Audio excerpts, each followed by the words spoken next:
Salut à tous, on se retrouve aujourd'hui pour parler du FC Barcelone en ce vendredi 22 décembre et on commence tout d'abord avec le match joué. La nuit dernière, c'était un match amical, on le sait, c'était ce match contre l'équipe de Club América, ça se jouait du côté de Dallas, ça s'est joué la nuit dernière et le Barça s'est incliné 3-2 contre l'équipe de Club América. Donc Lamine Yamal et Marc Guiu ont été les deux buteurs côté FC Barcelone. Bon après, le Barça a pris 3 buts et du coup défaite 3-2, bon après... C'est pas grave, hein, bien sûr, c'était un match amical, c'est un match, on le sait, pour apporter de l'argent, je vais vous dire la somme juste après. Donc tout d'abord, regardez les statistiques, hein, peut-être pour ceux qui n'ont pas vu le match, hein, c'est à 3h du matin, heure française. 15 tirs, 6 tirs cadrés, 2 buts inscrits hein, pour le Barça qui a quand même encore encaissé pas mal de buts, hein, 3 buts de la rencontre, mais c'est un match où il a beaucoup fait tourner parce qu'avant-hier, le Barça a déjà joué un match hein, contre Almeria, deux matchs en 2 jours. C'est pas possible, hein, bien sûr, mais bon, le Barça a joué ce match hein, pour apporter 5 millions d'euros. Voilà, officiel, le Barça reçoit 5 millions d'euros pour le match amical contre le Club América. Donc voilà pourquoi le Barça a fait ce long trajet de Barcelone jusqu'à Dallas, hein, où avait lieu le match, pour jouer ce match, hein, pour apporter 5 millions, c'est quand même que ça vaut le coup. Hein. Et un journaliste, il a dit, hein, jouer sur un autre continent avec les longues heures de vol un jour après un match, c'est inacceptable, hein, mais c'est ce que nous sommes devenus pour gagner de l'argent, une situation triste mais nécessaire, voilà, pour la survie du club. Vous savez que le club a des gros problèmes d'argent, et voilà, là, il y avait moyen de prendre 5 millions sur un match, et c'est pour ça que le Barça, tout simplement, a disputé cette rencontre. Donc on félicite tout d'abord le vainqueur, hein, le Club América, qui reçoit le trophée amical pour sa victoire contre Barcelone, hein, ce trophée qu'ils ont reçu à la fin de la rencontre. Et Xavi, on va revenir sur ce qu'il a pu dire en zone mixte à la fin du match. Hein. Nous avons fait un grand match aujourd'hui, je ne sais pas parce que j'ai pas vu le match, hein, j'ai pas regardé, je vois juste le score que le Barça a perdu. Bon, c'était pas un match, je pense que beaucoup de personnes ont regardé vu que c'était un match amical et surtout que le Barça n'avait pas besoin de jouer ce match-là. Sportivement, mais bon, financièrement, comme j'ai dit, hein, ça vaut le coup. Bref, le Club América et le Barça se sont procurés de belles occasions. Nous avons beaucoup de jeunes joueurs qui ont joué. C'est positif, hein, parce qu'il a beaucoup fait tourner, il le dit. Hein. Nos titulaires étaient fatigués hein, du match contre Almeria. Ils ont joué hier contre Almeria et aujourd'hui, certains joueurs étaient fatigués. Donc, c'est pour ça qu'ils ne pouvaient pas faire jouer tout le monde. C'est pour ça qu'il avait pris un gros groupe et beaucoup de jeunes. J'ai montré le groupe qui avait été convoqué pour faire tout simplement jouer les jeunes à ce match-là. Je pense que les gens apprécient le match aujourd'hui, à la fois ceux qui étaient dans le stade et ceux qui nous ont regardé à la télé. Hein. On peut voir pourtant que le stade, les gars, il était même pas, il était pas rempli à fond. Hein. J'ai pu voir quelques images et encore plein de places libres. Hein. Donc voilà. Rafa Marquez, qui est un entraîneur de l'équipe B, il a dit il fait un excellent travail. Il y a des joueurs de 16, 17 et 18 ans qui ne sont pas encore prêts, mais ils doivent être avec nous dans l'équipe première. C'est trop tôt pour eux, mais nous sommes dans une situation difficile. Je suis heureux que Rafa entraîne ces jeunes joueurs hein, qu'il a pu coacher hier. Ce type de match est positif pour Barcelone. Le club est dans une situation délicate financièrement, on le sait, où il faut s'adapter. Au final, on s'offre aux fans aux États-Unis, ils nous reçoivent toujours avec affection. Toujours hein, sur voilà ce qu'il a pu dire hier, hein. Le Club América est récemment devenu champion de la Ligue mexicaine. Qu'en pensez-vous? Enfin, c'est le journaliste qui lui a posé ça et lui il a dit c'est une très bonne équipe intense, très bonne techniquement. Ce n'est pas une coïncidence hein, s'ils ont remporté le championnat du Mexique, là, il y a quelques semaines. Hein. Toujours avec Xavi sur le Club América, l'adversaire, hein, fonctionne de la même manière que nous. Hein, une équipe offensive, ils pressent haut. J'aime l'approche de leur entraîneur. Ils ont de grands joueurs, comme les joueurs mexicains à travers l'histoire. Voilà tout ce qu'a pu dire tout simplement Xavi. Et aussi Lamine Yamal, on peut le voir là à côté de Xavi. Il a fait aussi quelques déclarations. Donc c'était un grand match pour les deux équipes. C'est un honneur de jouer ici pour les fans de Barcelone qui sont aux États-Unis. Nous sommes heureux d'avoir joué ce match. Hein. Aujourd'hui, contre le Club América, j'ai perdu quelques ballons, je dois m'améliorer là-dessus. Voilà. Toujours avec Lamine Yamal sur Rafa Marquez, l'entraîneur de l'équipe réserve. À la saison dernière, je l'ai eu comme entraîneur pour quelques matchs au Barça Athletic, donc l'équipe B. Il m'a beaucoup soutenu. Toujours avec Lamine Yamal, hein, la vérité c'est que le Club América est une bonne équipe. Ils m'ont beaucoup surpris, hein, parce qu'il connaît, il ne connaissait pas bien sûr cette équipe hein, de Club América. Moi j'ai déjà entendu, mais je n'ai jamais vu jouer. Et voilà, c'est une équipe qui a beaucoup surpris Lamine Yamal parce que c'est une belle équipe bien sûr de football. Et tiens, un joueur de Club América, il s'appelle Julian Quiñones, qui a marqué un doublé hier hein, contre le Barça. Je suis heureux de marquer contre le Barça. J'aurai une histoire à raconter à mes enfants, une bonne histoire. Puis après il a souri. Ou Jonathan Dos Santos, les gars, lui qui avait joué comment dire, à sa carrière, il avait débuté à Barcelone. Hein. Je suis extrêmement attaché au Barça. J'ai commencé ma carrière à Barcelone. J'ai fait mes débuts professionnels. Je serai toujours reconnaissant vers le club qui m'a tout donné. J'ai aussi vu deux anciens coéquipiers, Xavi et Sergio Roberto, qu'il avait déjà côtoyé à l'époque du côté du Barça. Ce joueur, Jonathan Dos Santos, qui jouait aussi en Europe dans le passé. Regardez, Jonathan Dos Santos, celui qui avait fait la déclaration avec Xavi, parce que les deux évoluaient ensemble au Barça. Bon, il y a quand même pas mal d'années. On peut voir aussi avec Sergio Roberto, même Oriol Romeu. Voilà, avec des médailles, je sais pas, c'est peut-être les meilleurs joueurs du match, j'en sais rien. Je ne sais pas, mais voilà, une petite photo des trois.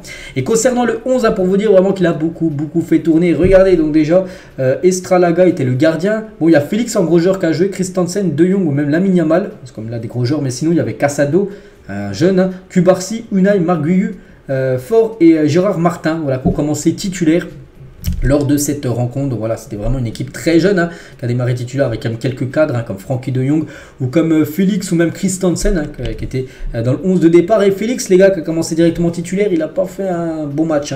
Donc Félix, les gars, a réussi 0 tir et a remporté seulement un duel sur 6 en première période contre le club américain. Il a été remplacé à la mi-temps. Félix, voilà, qui a fait un match très moyen lors de cette rencontre amicale. Marc Casado en première mi-temps, donc lui, il a été plutôt bon. Donc 43 ballons touchés, ce joueur qui a joué au milieu de terrain. Une passe clé, une grosse occasion créée, 2 prises de vue, je ne sais pas trop ce que ça veut dire, 3 duels gagnés. Voilà, vraiment match très sérieux. Regardez sa hitmap, c'est-à-dire plus c'est rouge, plus il était présent à ce moment-là. La pelouse, on peut voir voilà, que ça va de gauche à droite. Et on peut voir qu'il était souvent en attaque quand même. Pourtant, j'ai un milieu de terrain, mais il était quasiment milieu offensif droit, on peut dire. Marc Casado. Lamine Yamal aussi, on va faire son bilan par rapport à ce match. Il a joué 1 heure de jeu, 62 minutes. Il a marqué un but, 2 passes clés, 38 ballons touchés, 6 duels gagnés pour ce match correct, bien sûr, de la part de Lamine Yamal. A noter que Ferran Torres, lors de ce match, il a porté le brassard lors de la deuxième mi-temps. C'était De Jong qui le portait à la première mi-temps. De Jong est sorti à la mi-temps, j'ai dit, il a beaucoup fait tourner Xavi. Et du coup, c'est Ferran Torres qui a pour la première fois porté un brassard du côté du FC Barcelone. Donc les joueurs là, pour ceux qui veulent, ils reviennent bien sûr, enfin la plupart sont revenus, enfin ils ont pris l'avion direction Barcelone pour aller passer les fêtes de fin d'année en famille. Après, s'il y en a qui voulaient rester aux États-Unis, ils font ce qu'ils veulent. De toute façon, la reprise de l'entraînement, les gars, c'est le 28 décembre prochain. Donc là, maintenant, tous les joueurs sont en vacances voilà, pendant quelques jours. Donc voilà. Concernant les prochains matchs, donc là, c'était vraiment le dernier match de l'année. Là, il n'y a plus de match amical, voilà, plus rien là en 2023. Bon, on arrive comme en fin d'année. Il faut quand même laisser souffler les joueurs, bien sûr. Donc le prochain match, ça sera le 4 janvier prochain avec un déplacement à Las Palmas. Ensuite, il y aura Barbastro, qui est une équipe de Coupe du Roi. C'est une équipe voilà, où il faudra jouer 32e de finale. Ensuite, il y aura Osasuna en Super Coupe. Ça sera un jeudi. Puis après, s'il y a victoire contre Osasuna, ça sera la finale soit contre le Real, soit contre l'Atlético. L'autre affiche de la demi-finale. Puis après, il y aura le Betis. Après, on peut voir tout le programme jusqu'à ce match contre Naples. On peut le voir déjà en perspective. Naples, ce match de Ligue des Champions prévu le 21 février 2024. Concernant rapidement le classement de la Liga, parce que hier, il y a eu 2 matchs que le Barça certainement jeté un petit coup d'œil, surtout par rapport aux résultats. Donc tout d'abord, Girona, les gars, c'est une bonne nouvelle, s'est fait accrocher hier. Et le Real Madrid s'est imposé. Bon là, il n'y a pas encore le score du Real, mais le Real a gagné 1-0 en toute fin de match. Du coup, le Real est au même niveau que Girona. Donc les deux équipes, Girona et le Real, sont à 45 points. Et le Barça 3e, 38 points. Donc il y a quand même 7 points d'écart entre les deux premiers. Le Barça, c'est pour ça qu'il va falloir ne plus faire de fausses parcours, enfin dire de faux pas, on peut dire, lors de la deuxième partie de saison. On continue les gars, on va parler de la une aujourd'hui du Journal Sport. Je pense que vous l'avez entendu parler de la Super League. Et le Barça et le Real Madrid changent l'histoire tout simplement et combinent pour l'histoire pour essayer de changer le monde du football tout simplement. Donc le Barça les gars a sorti un communiqué officiel pour dire que voilà, regardez, le Barça souhaite exprimer sa satisfaction face à l'arrêt de la Cour de justice de l'Union Européenne dans lequel il approuve le projet de la Super League proposée par A22 Sport, c'est la société qui souhaite organiser cette compète. En tant qu'une des entités motrices de la Super League, le FC Barcelone considère que le jugement ouvre la voie à une nouvelle compétition de football de haut niveau en Europe. Donc voilà le communiqué officiel sorti, donc c'était hier, le 21 décembre, voilà, par rapport à cette Super League. Donc voilà, je ne sais pas si vous avez déjà vu, ça pourrait ressembler à quoi? Ça pourrait ressembler à ça, 64 clubs, promotion et relégation chaque saison. Donc il y a 3 groupes, la Star League où il y a les plus gros clubs, la Gold League et la Blue League. Donc le Barça, si jouerait, ce serait dans la Star League, bien sûr, avec les plus gros clubs. Revenus importants pour tous les participants et surtout diffusion gratuite de tous les matchs. Et ça, surtout, qui serait plutôt bien, c'est que on sait que maintenant, pour aller le football, soit peu importe le championnat ou la Ligue des Champions, c'est payant. Donc là, la Super League proposerait une plateforme gratuite pour suivre les matchs Bien sûr, hein, ce serait quand même une masterclass. Hein. Bon, pour l'instant, on est loin quand même que ça ouvre cette Super League parce que pour l'instant, il y a seulement le Barça et le Real Madrid. Hein, comme je dis, hein, ça fait la une aujourd'hui du journal Sport. Hein, c'est seulement ces deux clubs parce que pour l'instant, il y a beaucoup d'équipes qui ont dit non. Tous ces clubs ont sorti de communiqué pour dire non. Et des clubs espagnols hein, comme l'Atlético, comme Séville, Valence, Villarreal, la Real Sociedad. Il y a juste le Barça et le Real pour l'instant qui veulent organiser cette compète. Hein. Et pourquoi?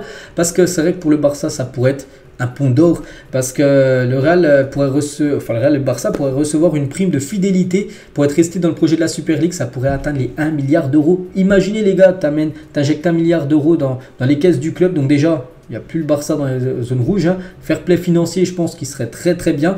Et le Barça, les gars, pourrait recruter pratiquement sans compter. Imaginez les gars, 1 milliard d'euros. Vous vous rendez compte, ce serait énorme. Bon, il faut que bien sûr cette Super League voit le jour. Pour l'instant, on est encore très loin quand on voit bien sûr, hein, voilà, avec toutes ces équipes hein, qui refusent. Et sinon, quelques déclarations du président de la Super League. Avec la Super League, on permet aux clubs d'éviter qu'ils perdent leur talent et qu'ils sont encore tout jeunes. Hein. On peut générer 3 milliards par an qu'en revenus de publicité. Voilà tout ce qu'il a pu dire. Hein. Celui qui aimerait créer cette compète, on verra. Hein, parce que pour l'instant, c'est seulement... c'est depuis hier qu'on en parle, on verra là dans les futurs jours, futures semaines, futurs mois, hein, si ça le verra ou non le jour, hein, cette compétition. Donc voilà les gars, tout ce qu'il y a à dire, j'espère que ça vous a plu. Donc même si on est en trêve de Noël, et il y aura bien sûr des vidéos tous les jours hein, sur le FC Barcelone. Et moi je vous souhaite une très bonne journée et à demain.